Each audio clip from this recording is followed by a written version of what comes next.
Are we good? Hello. Welcome to this August Diversity Dialogue. My name is Heather Essex Guy. I'm the Racial Justice Coordinator for the YWCA Northeast Indiana, and we're so happy to have you here at our next Diversity Dialogue. Today's topic will focus on nurturing the people. Again, my name is Heather Guy. I'm the Racial Justice Coordinator for the YWCA. Again, you can read all of that, but for me, I think it's important for people to know that I believe that it is a blessing to be someone's blessing. And I hope that that resounds today. So just a reminder for our Diversity Dialogue group rules and expectations. In order to facilitate an open and honest discussion, we abide by these rules at each of our diversity sessions. We ask that you become humble in the name of learning. I like to say have an open heart and open ears and an open mind. Be open to new ideas. Give everyone a chance to speak. One person talks, all listen. We ask that you attack the problem and not the person. And we ask that you respect the confidentiality of the personal views and stories shared during this experience together. At the YWCA Northeast Indiana, we believe that our community can only truly prosper when each member is accepted, supported, and valued. YWCA Northeast Indiana is taking deliberate action to educate, empower, and unite people through programs designed to create inclusion and build racial equity. Our vision is to help our region become the equitable place we know it can be. It's time to level up Northeast Indiana. This is an opportunity to add your contribution to conversations regarding what you see here in our community, as well as perhaps what you want to see in our community. So please reach out to myself or the YWCA if you are interested in that. Okay, so. Today, what brings us together is my interest in finding ways in which we can nurture our community. When I created this allyship series or for the Diversity Dialogue, my goal was to find ways in which not only do we have communities that have specific needs, but also to kind of highlight the ways in which communities and needs are having those needs addressed. And so I hope that we can draw a little bit of awareness about what our community needs and also awareness about ways in which we can address those needs in our community. So I want to share with you a phrase that maybe you've heard. It's called food deserts.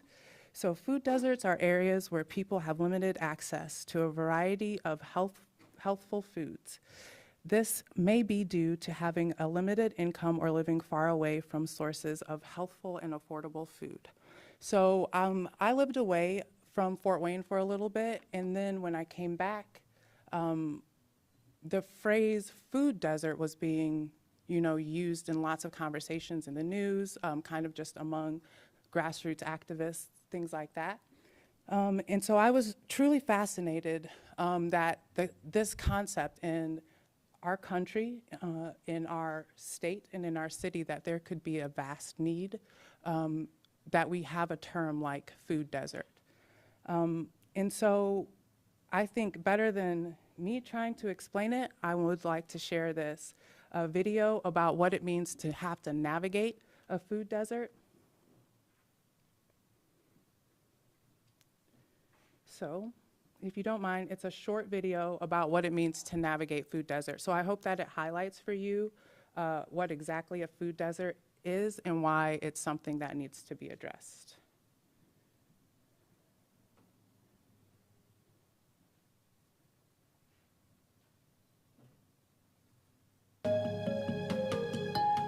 We are driving through East New York, Brooklyn right now, which is one of the neighborhoods with the highest number of fast food restaurants in the city. I see a Wendy's, a Burger King, a Checkers. Checkers has 2 for $4 spicy chicken or crispy fish. What kind of fish is that?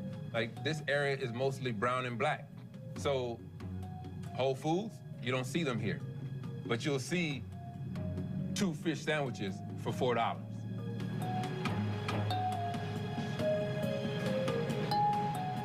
Around the corner from that strip of fast food underneath the 3 train is East New York Farm. Oh, I see we got some action over here. Some kale. These are the dino kales. These ones are really perfect for salads, especially with some like salmon, some like garlic roasted salmon. Okay, chef. I hear you, chef. I hear you. Aisha Maharis came to East New York from Jamaica when she was 12. Now she oversees the farm and its weekly farmers market, the only one in the neighborhood. The farmers market is now open officially. The goal isn't graduation day. It's a better every day after. It's the first day in your new career. When it comes to this neighborhood specifically, what are the food options like for the folks? Very scarce. In terms of our supermarket, it's not fresh, it's not organic, and it's very expensive. The closest supermarket that might be doable or accessible in terms of the fresh produce that's available is really far. You hear terms like food apartheid, food justice, food desert. What do these terms mean? This basically purposely put in certain restaurants and junk food into poor neighborhoods, neighborhoods of color. They're being trapped over repeatedly in that system. Nearly 40 million people across the country live in neighborhoods like East New York without easy access to healthy, fresh food. It's not just that there aren't enough supermarkets. The problem is systemic and rooted in structural racism. Today, black neighborhoods have fewer supermarkets and more fast food joints than white neighborhoods, something that can't be explained away by income. What can explain it is segregation. For decades, black people were systematically denied loans and excluded from certain neighborhoods across the country, and food patterns followed. Grocery stores followed the white folks out of the suburbs through supermarket redlining. At first, fast food corporations also targeted richer, whiter suburbs. But by the 1980s, in droves, they were moving into urban, mostly black areas, which had fewer food alternatives. Put it right here. So when I first came here, I wanted to feel connected to my culture back home, where I'm used to fresh produce. I'm used to going out in front of my yard and I have mango, and I have a soursop, and I have June plum, and those are things that I could just like pick from off the tree. Some folk don't even know what those things are. Right? What do you say to folks is like, if you want healthy food, just go get healthy food. Healthy food is always stigmatized to be a white thing, expensive, and unappealing. If it's not something that you could afford easily so you could incorporate it in your meals, how am I going to be able to get it? People are losing connection with their heritage, their ancestors. If you're not purposely bringing that to the table, then how can you feel connected to food and fresh food? And especially if you have McDonald's in front of your face every day. I'm saying, if you got 3 kids and you on a, fixed income, trying to make it work for you and your family, you have no time to cook. You have no time to intentionally think about what your kid is gonna eat. One business owner in nearby Bed-Stuy, Brooklyn, is trying to make that decision easier. Ali Ahmed used to run bodegas, what New Yorkers call a corner store or a deli. Now, he runs Brain Food. Why did you get out of the bodega business? Okay, you've made all this money off this neighborhood, now do something better for the neighborhood. Like, why do you need to keep selling this garbage? And literally, what Brain Food was a cleaned up version of a bodega. Like, we took all the crap out of there, all the high fructose corn syrup cakes, the drinks that were packed with 30 grams of sugar and 12 ounces. We got rid of all that stuff and just put a choice that, everything in here would be healthy. Ahmed's bread and butter are meal preps. A full plate of grains, meat, and veg for just $5. We had to make it affordable because we don't want eating healthy to be always, only rich people can eat healthy. There's always something you can get in here, full meal for $5. Mm-hmm. With a little spice, a little sriracha, then I go home and go to sleep.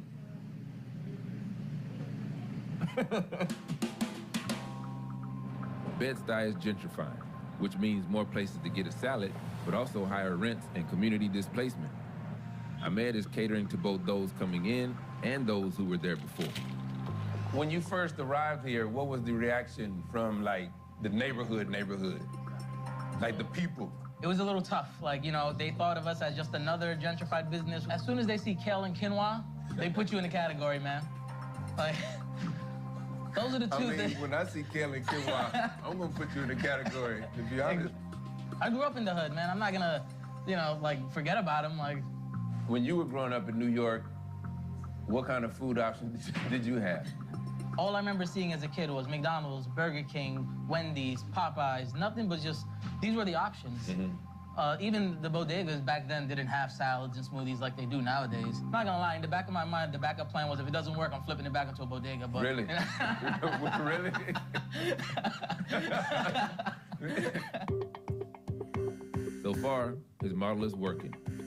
He's opening up a second location in downtown Brooklyn, not far from a Whole Foods. This is the new spot, huh? This is the new spot. Doesn't look like much now, but in a month they'll be good to go. And what used to be here? A Checkers fast food joint used to be here. So look at you. You are literally like replacing fast food with healthy food. Offering more choices beyond just fast food or expensive food is what Harris is trying to do too. The farm put out a cookbook of recipes from community members and puts on cooking demos. The recipe is from our cookbook, Eating on Farms. Oh, ain't that fancy? Their widest reach comes from the high schoolers they employ, like Jaden Shack, who's 17 and has worked at the farm for 3 years.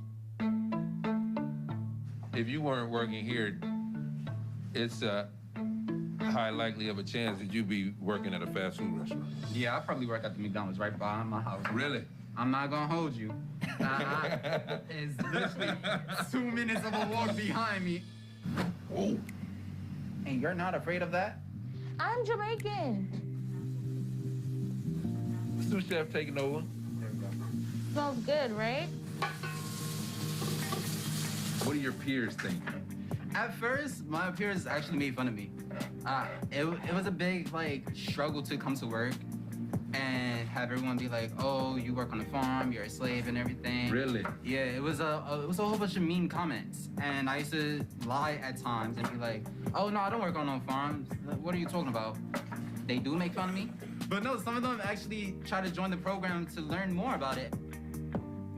What is your hope for the future?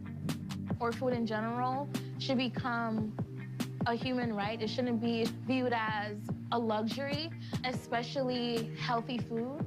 No one should be forced to eat something because the government says so, or because these huge corporations is like, hey, we want to put a McDonald's here for our profit because I know that your community could only afford this. And the hope is for people to embrace their roots and getting back to growing their own food.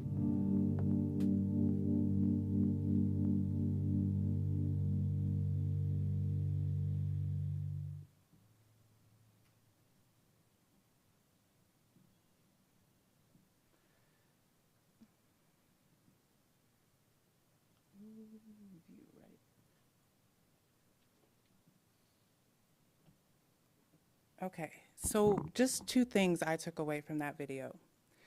When the young man who opened that new, the Brain Food restaurant said he was used to only seeing McDonald's, Burger King, and Popeyes. That's New York.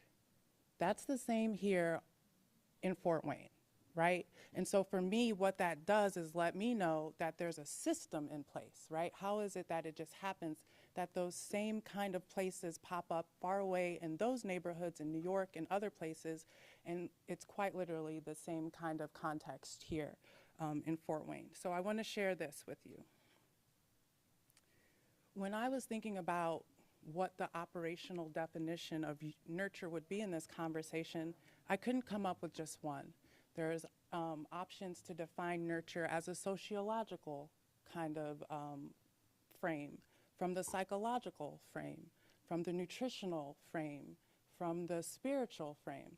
And so for me, I thought, you know what, let the word cloud do it, because there's so many elements it takes to cultivate a nurturing spirit from outside of an individual.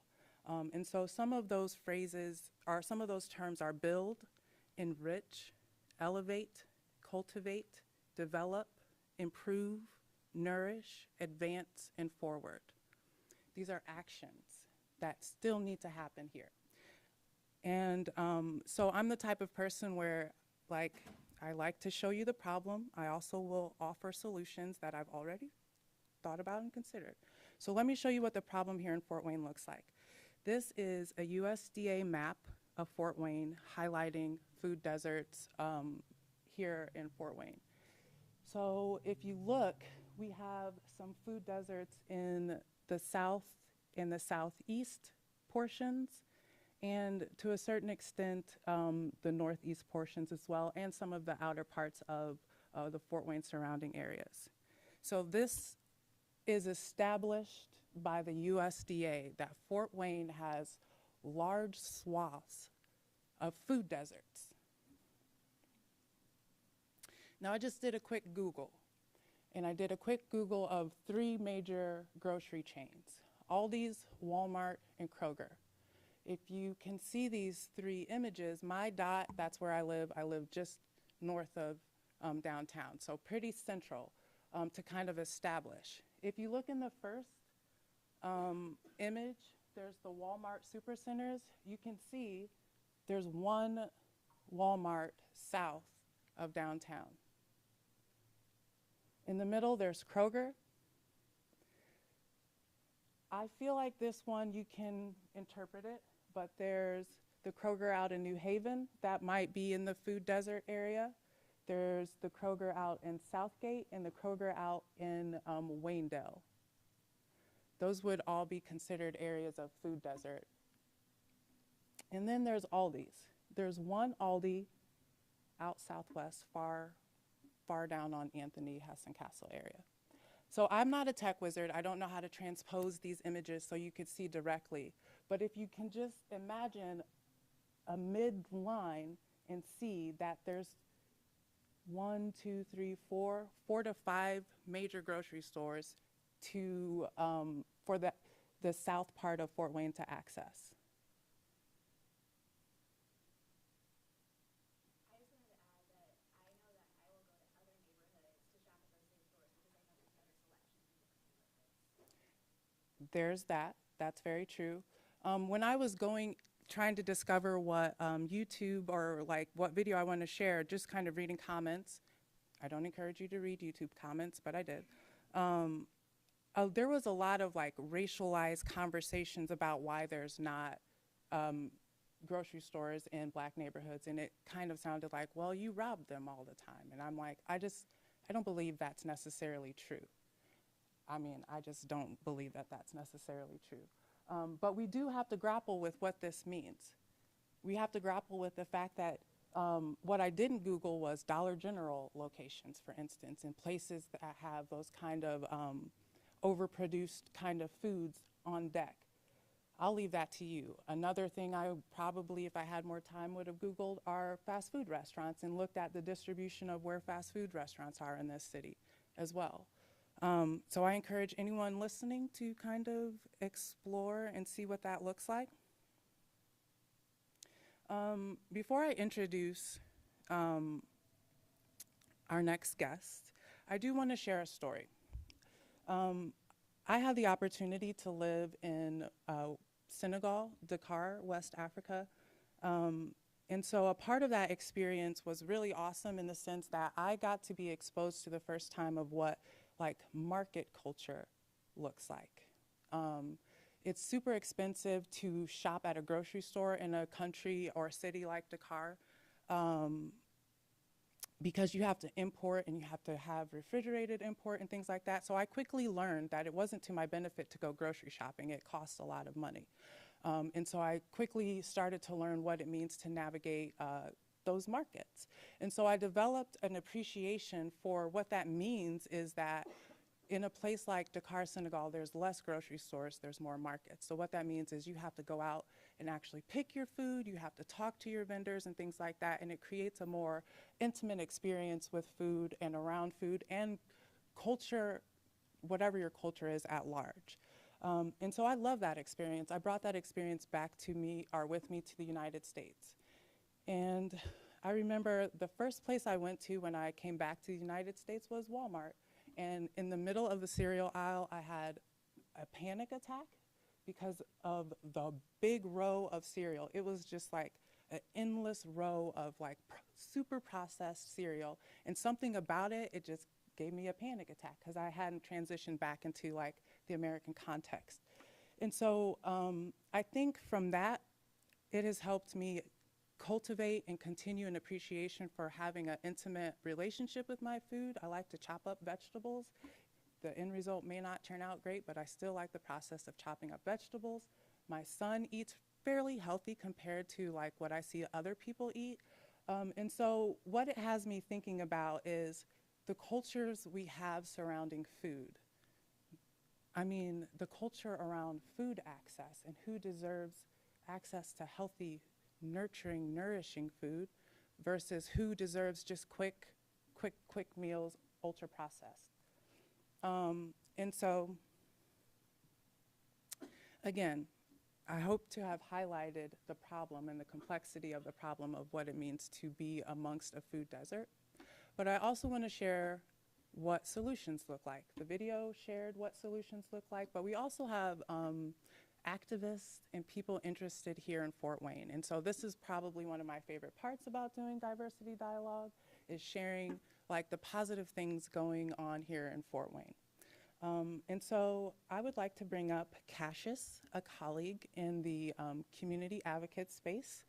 I am super proud to have this person here. I think he actually does embody such a nurturing spirit. It is apparent when he speaks. He gathers people and talks about important things. He encourages sharing, even vulnerability. And so I'm super happy that he is able to help facilitate this conversation, because I truly do believe that Cassius Stallings embodies a nurturing spirit. So if you don't know who he is, he's a passionate community leader and advocate with over a decade of experience serving our community.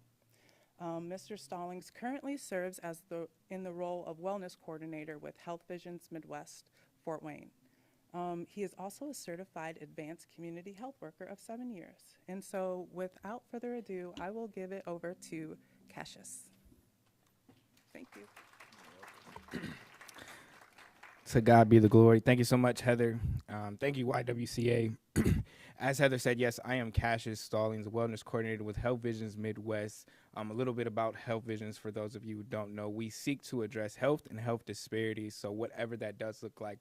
So that does mean coming alongside initiatives like this and making sure that people are aware of things that are happening in the city. And so one of the cool things that we get to oversee is the Hill Market, which is a farmer's market that is held at 3 different locations where we have the opportunity to get fresh fruits and vegetables from farm to table to individuals at a very discounted rate. And we also partner with WIC and senior services to get them even more of a discount when they come. And so some of the folks that we get the opportunity to work with are right here. And so I want to make sure that we introduce them. Win and Yin Yin, they are amazing, amazing folks who work in the Burmese community.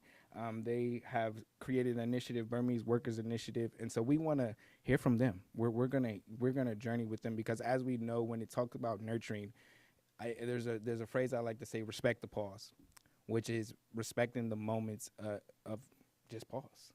Because when we think about nurturing, when we think about growing anything, we have to know that it doesn't start as this huge thing. You know, as we came in, I'm sure you've seen a bunch of trees, and huge trees at that, and all those trees started as little seeds that needed, you know, just a little bit of nurturing here and there. And so we want to ask them now, what was some of those nurturing pieces? So how did you guys end up in Fort Wayne?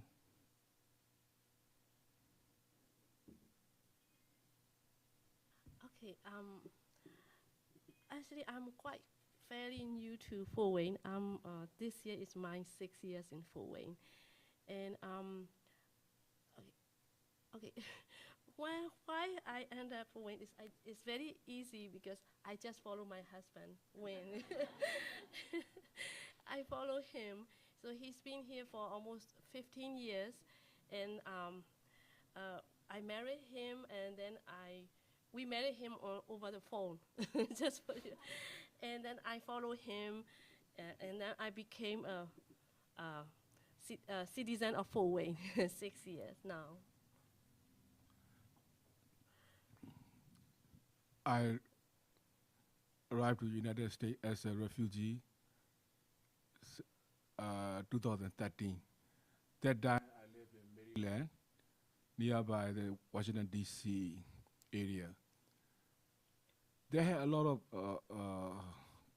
high cost of living, so I cannot stay longer in that state. So first I moved to Texas, and then some of my Burmese friends called me, please relocate to Fort Wayne. So then I decided 2016 or 2015, I relocated to Fort Wayne. And then what I feel in Fort Wayne, our community need a lot of things. So I'm looking for some organization who can help our Burmese community. Then my first contact is a worker project, and then we have the chance to do RAPP grant, Refugee Agriculture Partnership Program. This is our 5th year. And then I have some opportunity, that is the he market. So we can do more things for our community, because the he market is very helpful for our Burmese community. Because before our participate in the he market, all the he market, you know, the customer, how to say it, Burmese community, are very less coming to the he market. Then we invite from the Facebook page and Messenger group. Then all the Burmese community get all the he market information, and they can participate, and they can enjoy with our Burmese vegetable. Let Cash ask the question. No, that was good. That was good. We appreciate that when you. Supposed to ask the question, and one question he answered it all. He's too eager. No, that's good. When could you just go back a little bit and tell us just a little bit more about the Refugee Farmer Collective? Yeah. In 2019, one of the IAPP grant officer reached to our worker project, and then we decide we need to set up the one of the refugee farm. That time we organized with the Congolese, Burmese, and some Somali. Unfortunately, pandemic happened. Some of the community withdraw from our program. So only the Burmese are still working in that project. So our Burmese people, most of the refugees are doing their farming in their refugee camp, but they're doing all the way is the traditional way. So we are teaching to them with the American way and modernized technology. Still, we have a lot of challenge because they cannot change their mind. One thing I would like to say, very important thing is, especially for our Burmese people, the sour leaf is a very famous leaf, every household need the sour leaf in summer, winter. So people buy from the Florida or California. They said the sour leaf, the taste is not so enough. But our produce are very strong taste, sourness. Because we are not allowed to use the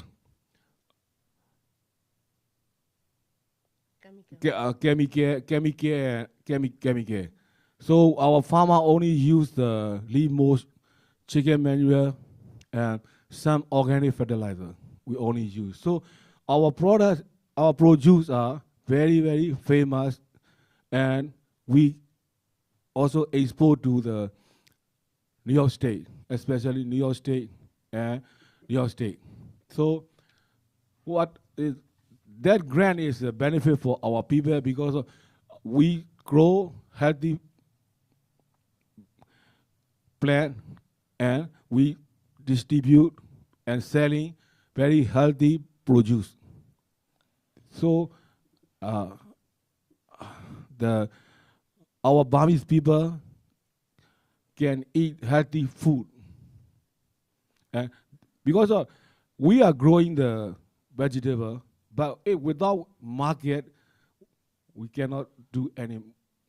So that's why thank you so much for participate in heat market.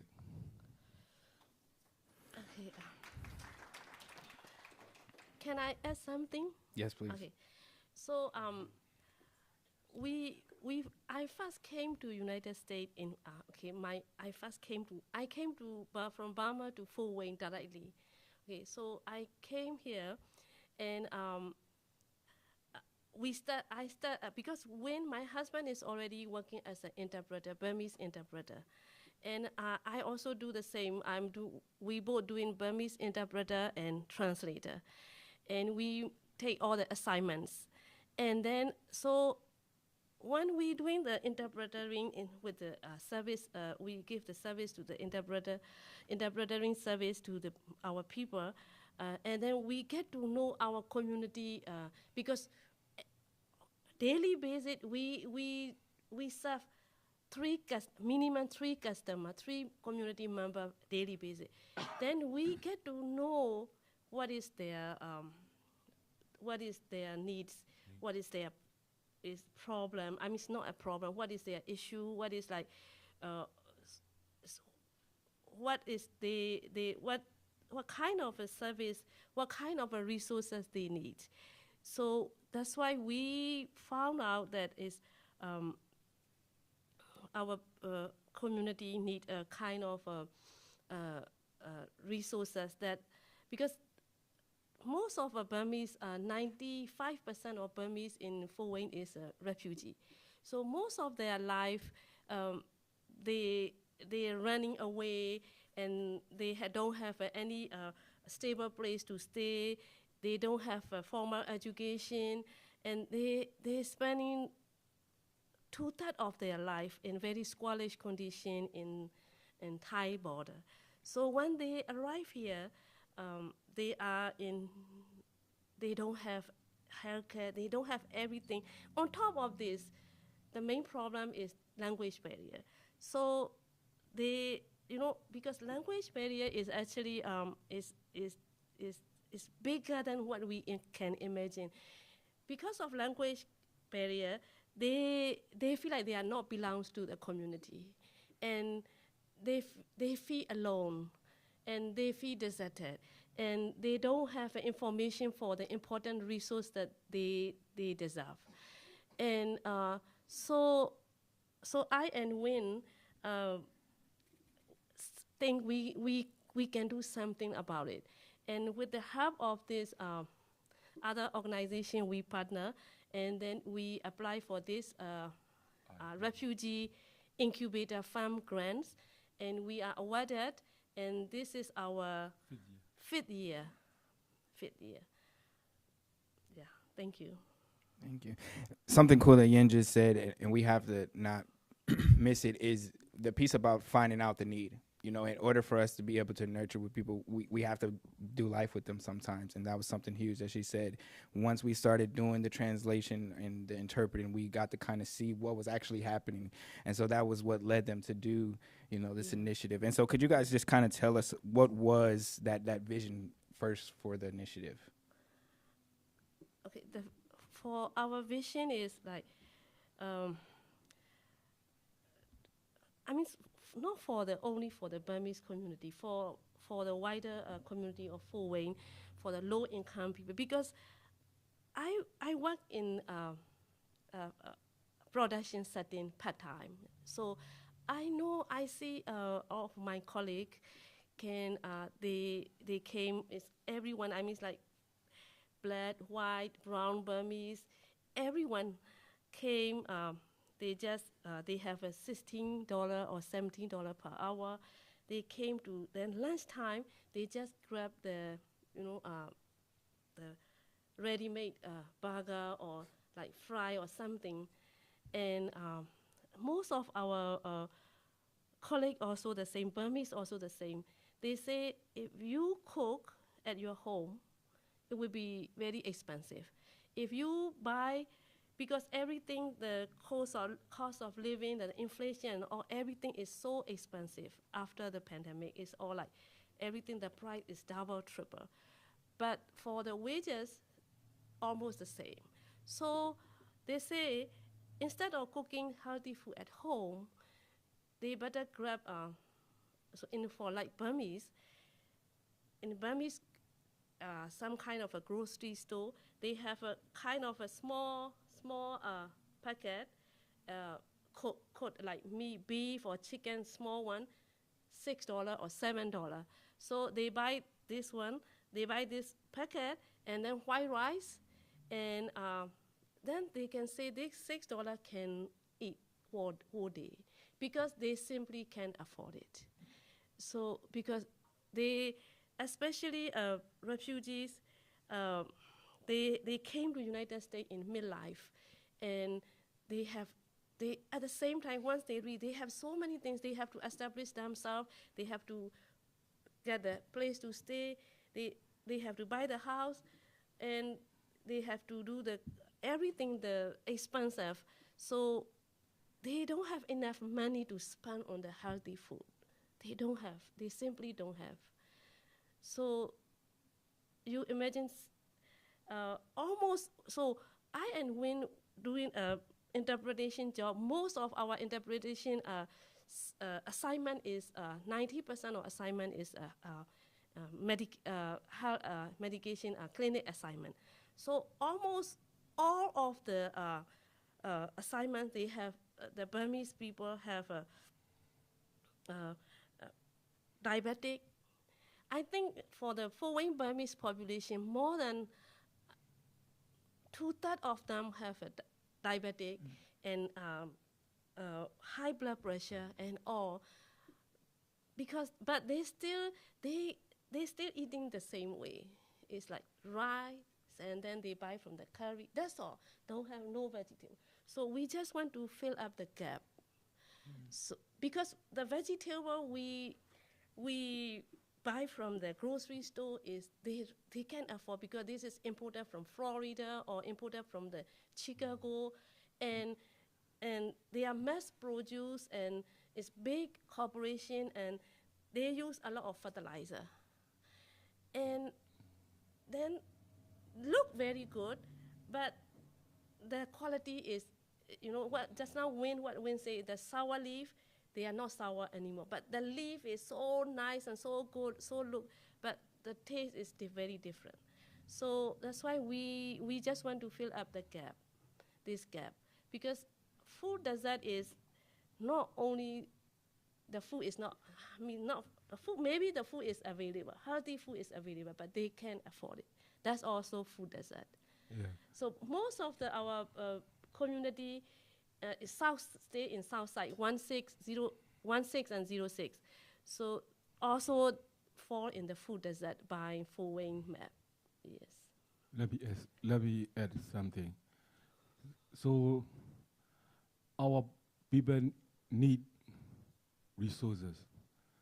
That's why we are trying to establish other things and end of this year or next year, because of our people, they are going to the hospital, clinic, some of the social service every day, but they share the information pamphlet, but they don't know what it is for.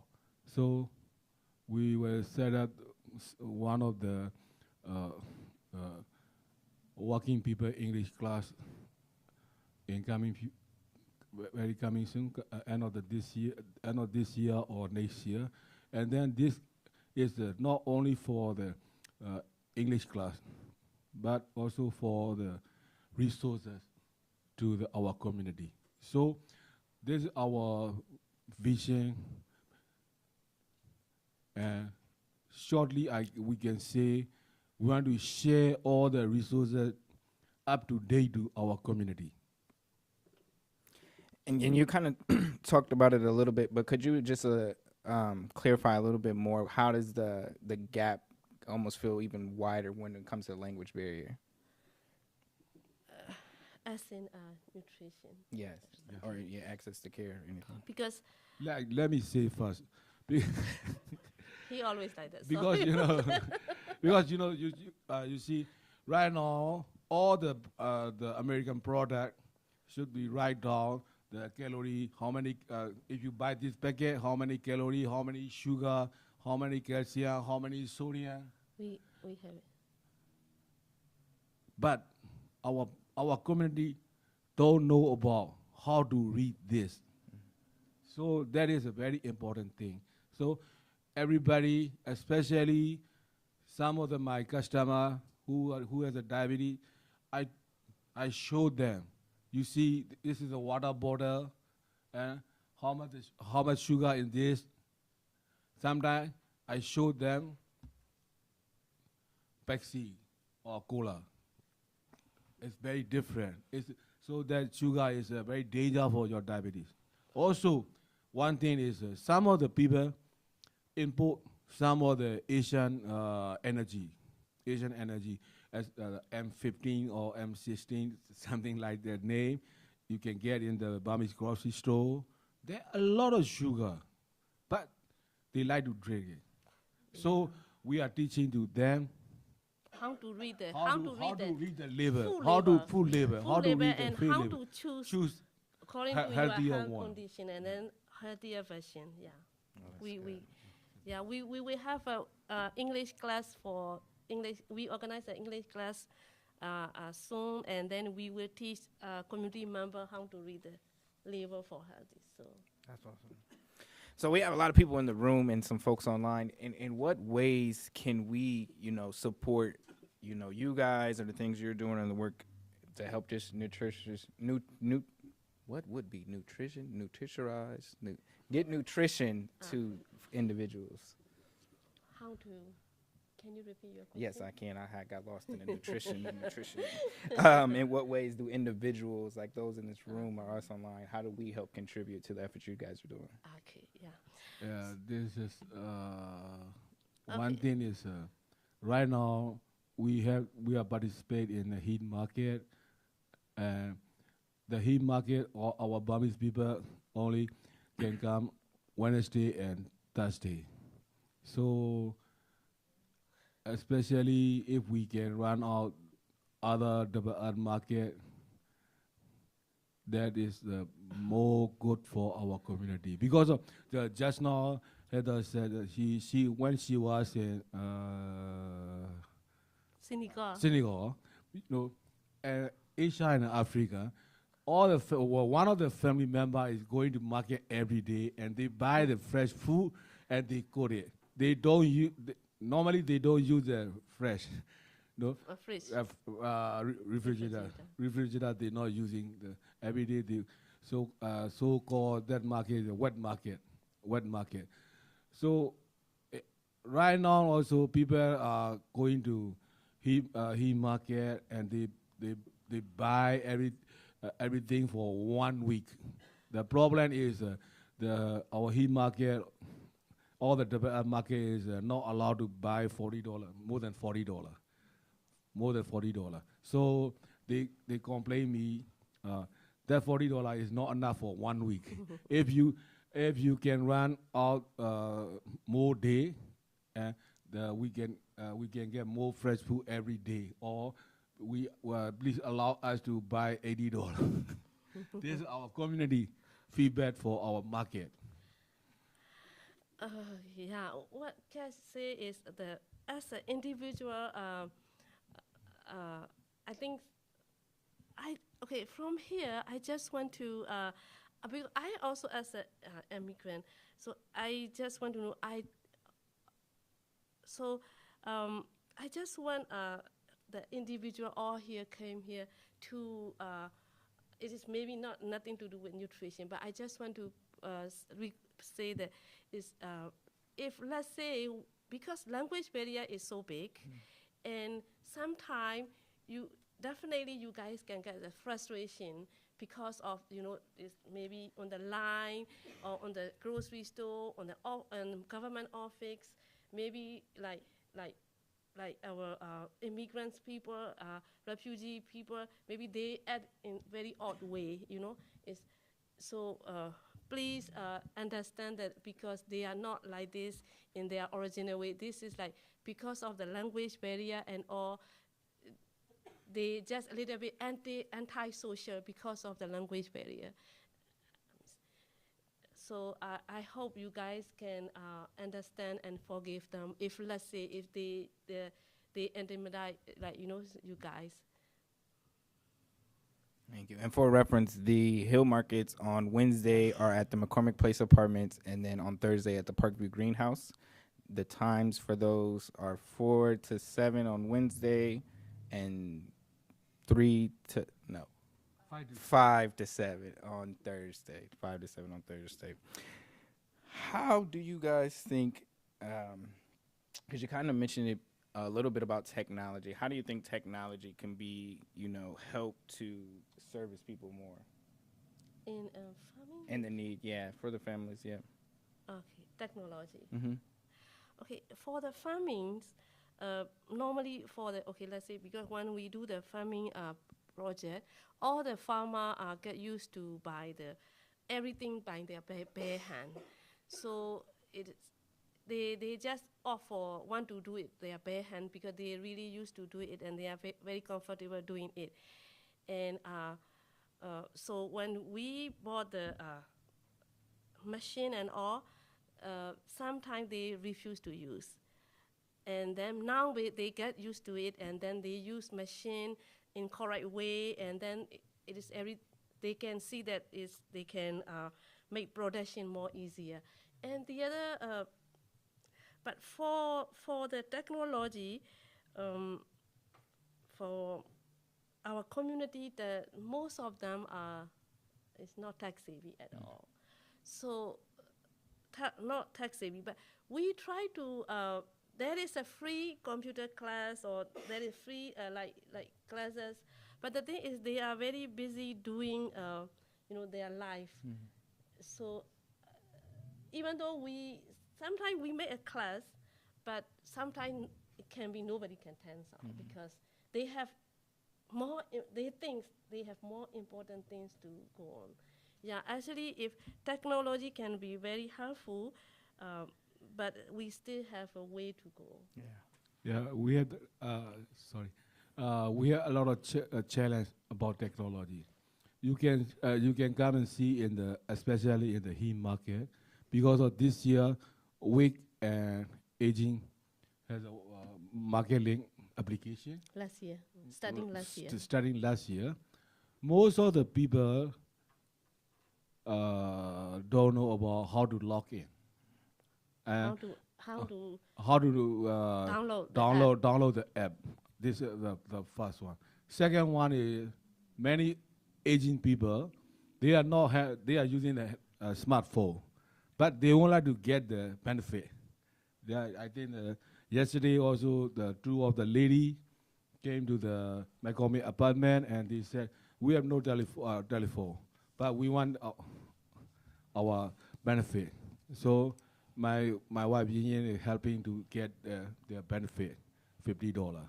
So that is some the technology is very helpful for us, but some of the refugee is a very hard shit for them. I just want you to share, how did you learn the modern farming techniques that you're sharing with your farmers? Because you don't come from a farming background. Yeah. So this is a good question. After we get the IAPP grant, we have the chance to learn the horticulture the industrial certificate of horticulture, horticulture and IB Tech. IB Tech. So I Yin Yin is learning in the IB Tech, and then we gathered a lot of information about the modern technology for farming. Then we share our knowledge to our farmer. Like the Heather, I think she visited to our farm, so she know about the ground cover. Many of our farmers right now using the ground cover because traditionally we never use the ground cover. Also, we teach him how to use the leaf mulch, and then still we have the challenge. The one, for example, no-till method. But our people think about is before they growing, they should be tilled 3 or 4 times, and then the soil is a very ready to plant. Yeah, after 4 or 3 times, they till it, then that is a good soil and they go to grow. So what our teaching tilling method I explained to them, if you till many times, all of the seed from the underground is growing, come out from the upper level, and the touching with the air and water, and then that seed is growing more weed. So we no need to till, because why we are tilling? The ground need the oxygen. That's why we are tilling. So the very easy way to till is we use we big rake, and we put in the rake on the ground, and we just lift something. Then the ground can get the oxygen. So we should add every year leave more on that raised bed, and then we use the rake. That's enough, I say. But all of the farmer don't want to listen. So this is some of the technology challenge in farming. 16 farmers. 16 farmers. We have 16 farmers. All refugee farmers. All are refugees. That's amazing. I want to know, what is something that makes you guys proud of the community? Like, you guys have been working and you're seeing a lot of fruits of your labor. What is something that just makes you proud? Okay, we are very proud of what we're doing, but we are not alone. I mean, we with the help of the other agency too, because we have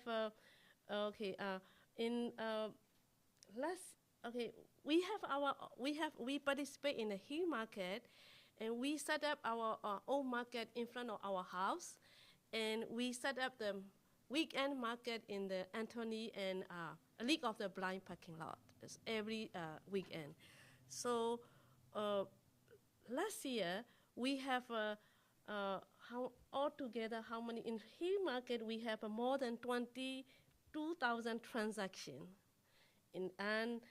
And last year we have our other Burmese farmer market. We have 7,000 transactions, all low income people.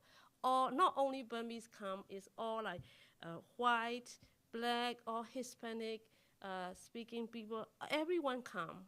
We have last year. Okay, so meaning is like last year we have a total 9,000. 9 plus almost 10,000 transactions last year alone. So this year I think we exceeded more than last year. Yeah. So this year we expected to be total transaction will be like more than 10,000 this year. Oh wow! No, that is something to be but proud of. This is with the help of the other. We partner with other organizations like Harvation Midwest, Parkview, and St. Joe Foundation, and all. And because of the, especially we have to thanks to the Snap Double Up, and because of the Double Up, the low income in our community, people, they can have more fresh food because Double Up, yeah. Double Up is a program running. This is a 4th-year program. Is a $500,000 program. This is a 4th year. It's a collaboration between St. Joe Foundation and USDA and Parkview, Harvest Midwest, all other organizations running. This is a 4th year.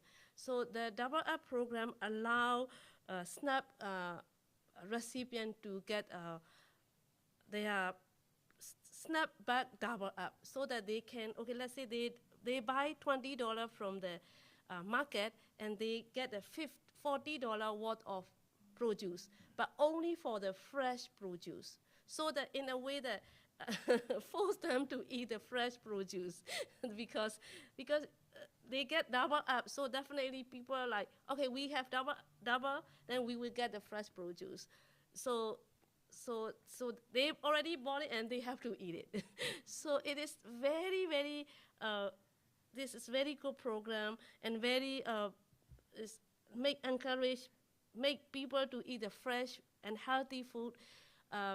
It is because normally this $20, you go to the supermarket, you get nothing. You get nothing. Only one bag. Yeah, you get nothing, $20. But they have they swipe $20 from their card and they have a big bag of the fresh vegetable, especially our vegetable in Hill Market or any other market.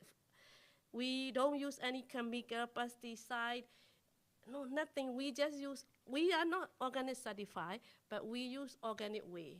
So it's really, really good for the community as a whole, yes. Nurturing, yes. Well, it sounds like we have a lot of organizations that are a part of it, but how can we encourage some more organizations to maybe join in some efforts? Okay, actually, how to say it? The organizations are very helpful, like Harvest Midwest, Parkview, and St. Joe Foundation. They are very helpful. They are kind to us. They let us participate in their program. And but one thing is that because we are like because we are the very grassroots level, and we don't have any branding, you know. So sometimes you want to participate in some kind of a program, or you want to partner with someone, they see your profile. Who are you? You know, what is your branding? So but we don't have any branding as in right now because we are doing a grassroots level and all. So I mean, it's like I want this is for my only opinion, not even win, okay? But I want more organization to be, you know, get involved with all like minority people, because we come across with a lot of organizations. They just want to be a photo booth, you know. They just want us to be, oh, come take photo and then put in their website saying that, oh, we are all inclusive. See, Burmese people there, you know, is brown people is there because we do this and that. We are just ornament to them. You know, we come across with so many organizations. They just want to make a photo shoot with us. They not really want to, you know. But fortunately, lately we have we can partner with the organization who truly want to have an interest of, you know, community development and nurturing. So we are thank you very much for all, and because let us participate in this, especially Harvest Midwest and Haymarket, St. Joe Community Foundation. We're really grateful for all this. Yeah, I would like to invite every organization who want to working with us. I'm very welcome to working with you. I have no restriction for everything. What I only think about what I can do for our community. How do we improve our community knowledge or nurturing and healthy? So I can work with everyone who interested for our minority.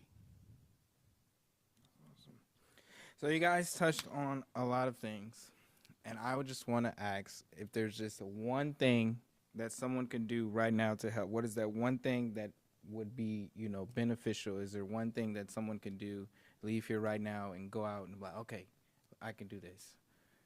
And even if it's just in the nurturing sense, if there's just one thing that people could do just to be more nurturing, it doesn't even have to produce food.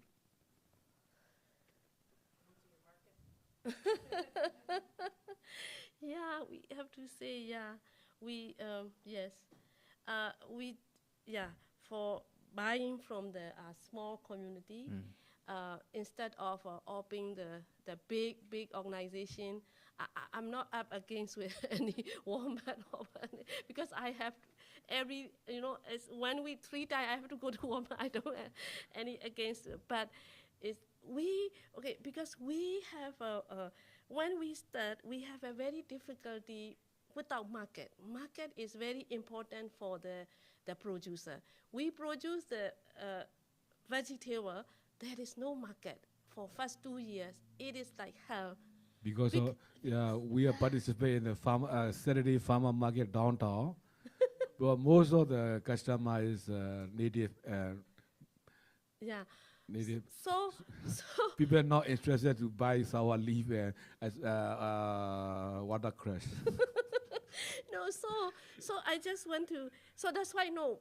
But now we are not growing only the cultural vegetable. We grow the other like local food also. So sometimes we hope that instead of going for the big organization or please come and take a look at our small farm or small group of business or something like that. Then it's a kind of very encouraging for us. Yeah. Yeah, I think I get that. So this is a snippet from Health Vision's Midwest Rethinking Health fundraiser last year, where Wynn and I shared a stage with others to sing a very special song.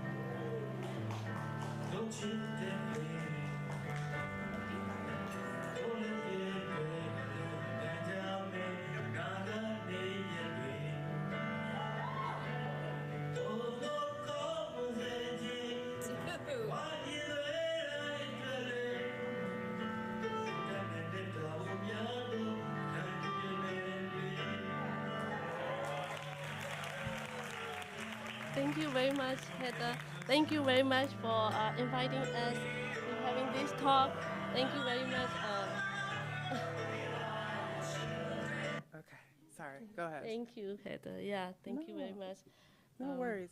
Can we give all of our guests a round of applause? Thank you. I think you touched on all of the elements of nurturing. Thank you for facilitating that conversation and pulling that story out and their experience out. And I love the way that you guys touched on so many elements of like providing for your community in need. And that's so important. The work is just amazing, and I absolutely love seeing this part of our community. So again, just one more round of applause for our friends here. I don't have a microphone, but I can just, okay, cool. Are there any questions? We are open conversation, discussions, questions, comments. I just had a question. There's a microphone. Oh, I was just wondering, when you say you're a refugee, what made you leave Burma? Well, it's a military. No. In Burma, the since 1962, some of the ethnic groups against the central government. And then most of the Thai Burmese border and China Burma border have a lot of better ground. Then all the Burmese military is destroying the village, city, because of that. Those people are supporting to the central government, rebel group. So most of the people are flee from their village and city, and then around the Thai Burmese border, 9 refugee camps in there. That time, people cannot get the resettlement program. They just stay in the camp. After 1988 uprising in Burma, most of our university students flee from the city and join to some of the ethnic rebel group. Then 1990, starting 1990, the UNHCR and IOM allowed a program for the resettlement to the refugee in that country. Then our people, some people can get to the resettlement in United States, some people in Australia, some people in Europe. Mostly because of the military dictatorship. The military dictatorship, yeah. Still, we are fighting for the freedom. Win and Yin were participants in an allyship and film series, and so they had a great conversation with the community about what their experience is like and what the Fort Wayne community has been like for them as well. Yeah, Fort Wayne is very, very kind to us. I have to thank you guys. You guys are amazing and welcome with a warm, wide open. We very eternally grateful for this. Thank you. Thank you for that. Just wanted to ask, and I understand you've been grateful, but if everything in your country was fine and productive, and, like you found success here, would you consider going back home, or would you prefer to stay? In other words, if everything's good and you're home. Because I have a lot of hope about to go back because of. So let me Let me share my story shortly. I involved in politics since 1988. Then, what I think about is in 1999 or 2000, year 2000, when I going back to Burma, what I do for my people. So I learned about the migration and migration because of my country is a very underdeveloped country. So our people, when we go to the other country and they are doing the migration job, like the overseas job. So they face a lot of exploitation, everything. So I learning about preparing how to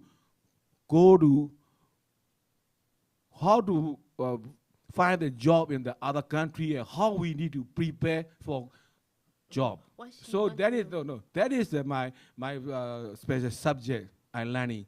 Then what I think is if I can chance to go back to Burma, I will going back to Burma and I am serving to my community as well what I understanding and I sharing my information to my people.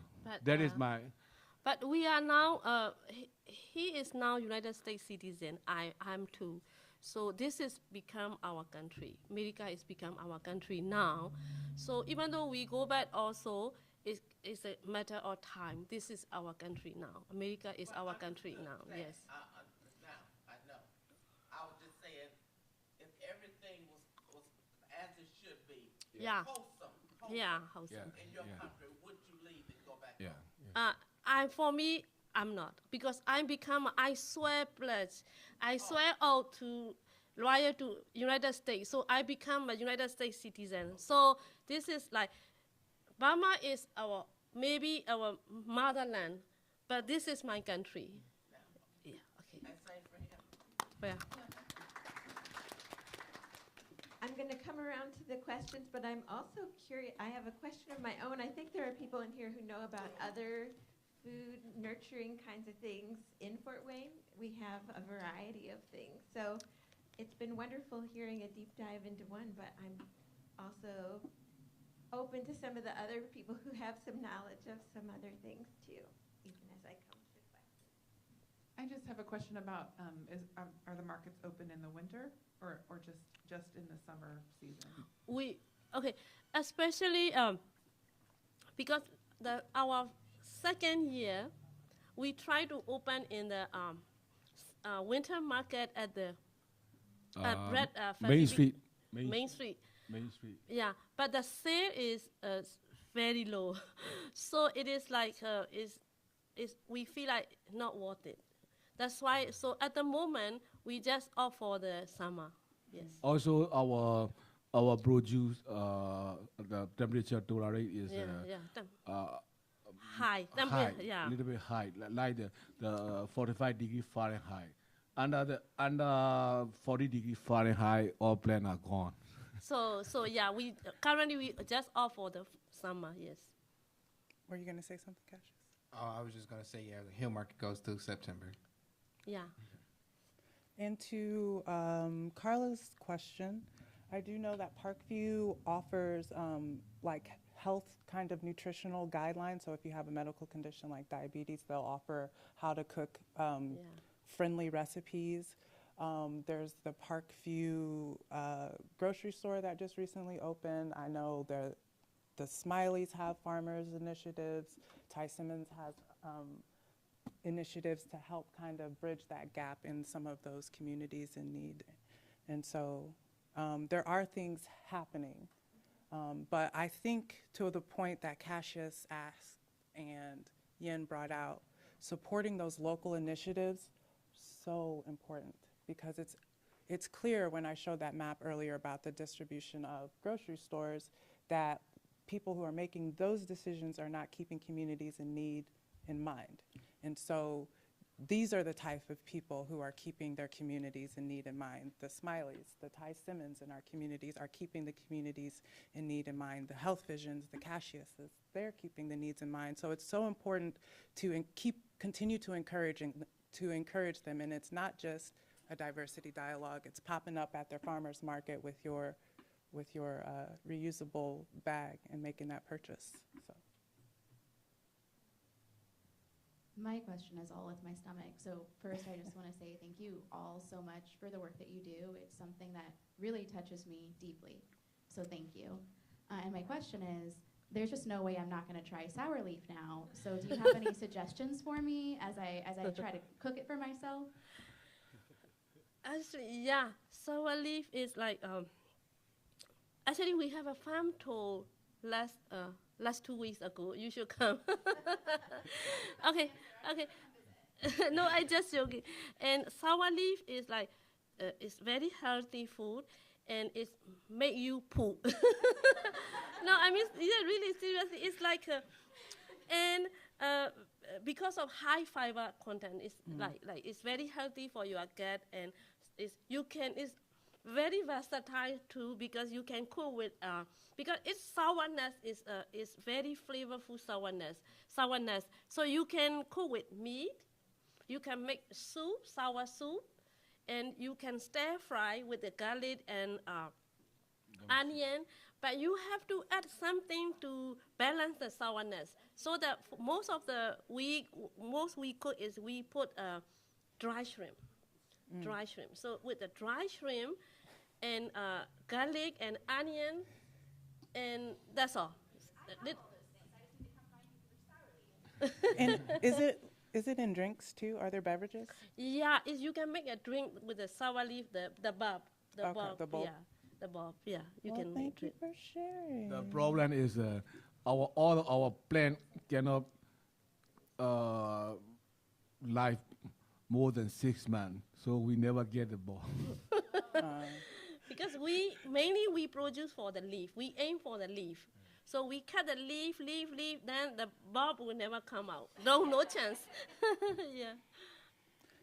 Any more questions from the audience?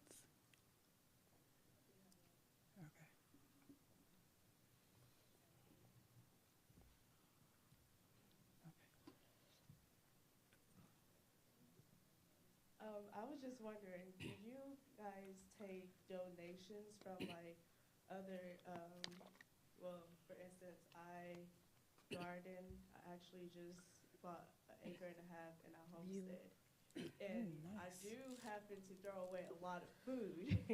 So I was wondering, do you guys take donations of veggies and stuff like that from people to use for your market? Normally, we never come across with that kind of situation, but but we love to have. Yes, of course, yes. This isn't exactly a question, but as you were talking, they were showing different pictures. I wondered if Heather could just like scroll through some of those pictures that we were seeing so that you could tell us what they are, like if what you're growing in that one that was a big field, or if Okay. I just wanted to know more about what we were seeing. Okay, so we are growing. Can I just share? I spent some time, maybe like 2 hours with when I was taking these pictures, and you were talking about language barriers, and he kept saying something, but good old Google Translate. I wasn't understanding it, but in this picture, he kept saying bottle gourd, and it was escaping me, but then we Googled it, and Google Translate helped. And so also, I just want to share that this is a plate of food that she prepared for me.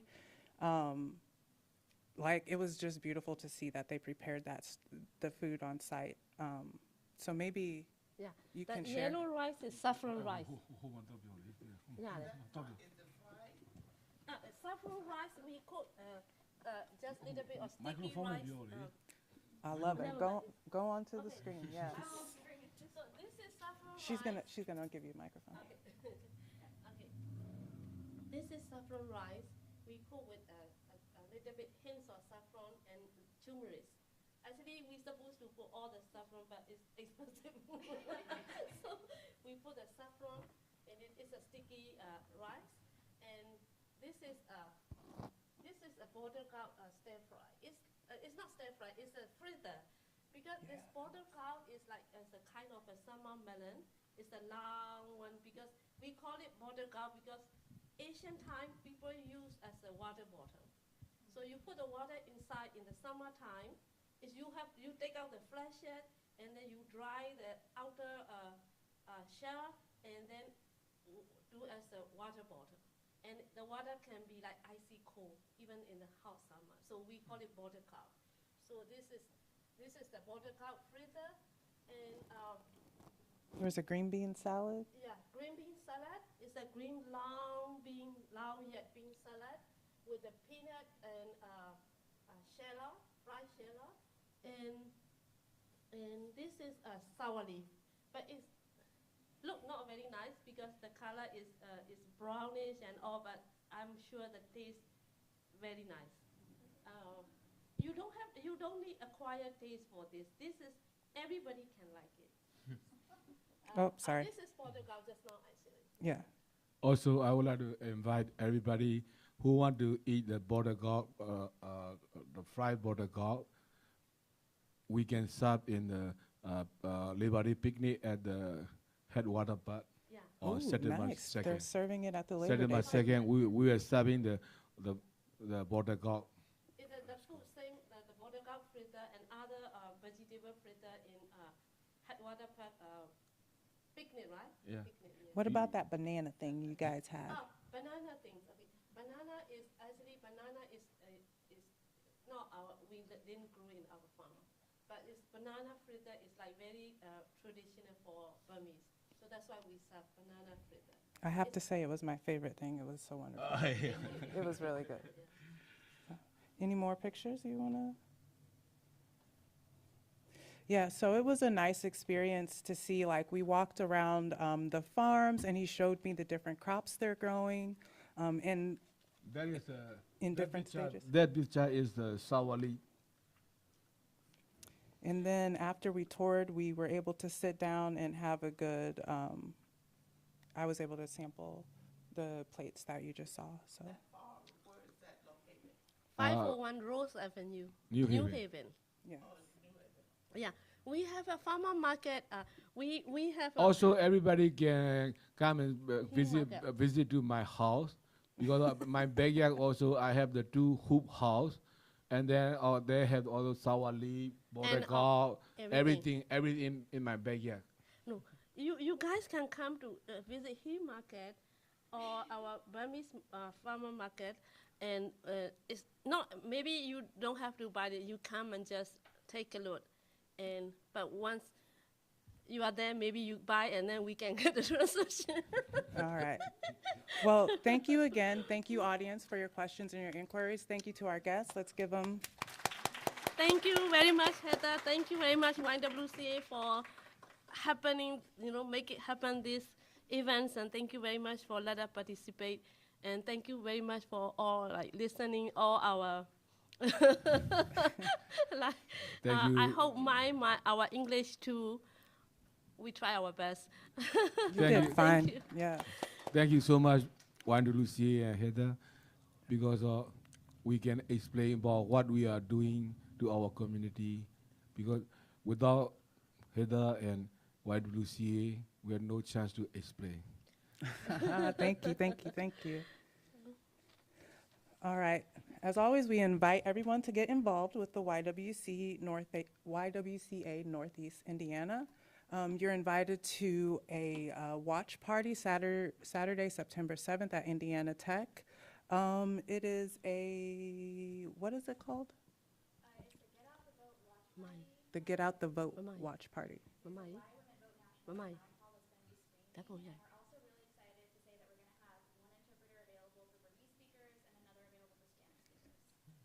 Good for us. Awesome. All right. We also invite you to the Summit City Climbing fundraiser, our climbing company fundraiser, Thursday, September 14th. As a part of their grand opening, Summit City Climbing Company is hosting a fundraiser for YWCA's Addiction Recovery Program. The cost is $17. Yeah, and you can check out our website as well if you're interested in that event. I think I might be. You're also invited to sign up for racial justice emails. That includes an email blast about upcoming events. It links to the Are You an Ally blog post. The writer's pretty great. You're also invited to schedule a racial justice training. We have Diversity 101 training for businesses. I am available, but we also have a TC available to do those trainings as well, and I hear she does pretty great. And then we also have a CARE workshops, which is a series of workshops that expounds upon Diversity 101 and kind of leaves you with the opportunity to practice allyship. Thus, the CARE stands for Cultivating Allyship and Racial Equity. And you can reach out to our website. You can shoot me an email, or you can use this QR code if that is something you're interested in. I will encourage you to save the date for our final diversity dialogue of the year, which will focus on community-centered care. The identity of communities are changing. Individuals and institutions often struggle to adjust. This month's dialogue will highlight the work of community agencies and how they have adjusted to our community's ever-changing needs. My goal is to highlight ACPL as a beacon of ever-changing and adjusting to the needs of the community. So we invite you to look for that when the registration opens. And as always, YWCA Northeast Indiana asks you to consider donating to support the work. It is a nonprofit organization funded by generous donors, and the YWCA does good work in lots of capacities, and we could use all the help and all hands on deck, so please consider making a donation. And that concludes our diversity dialogue for this day. Thank you. Thank you.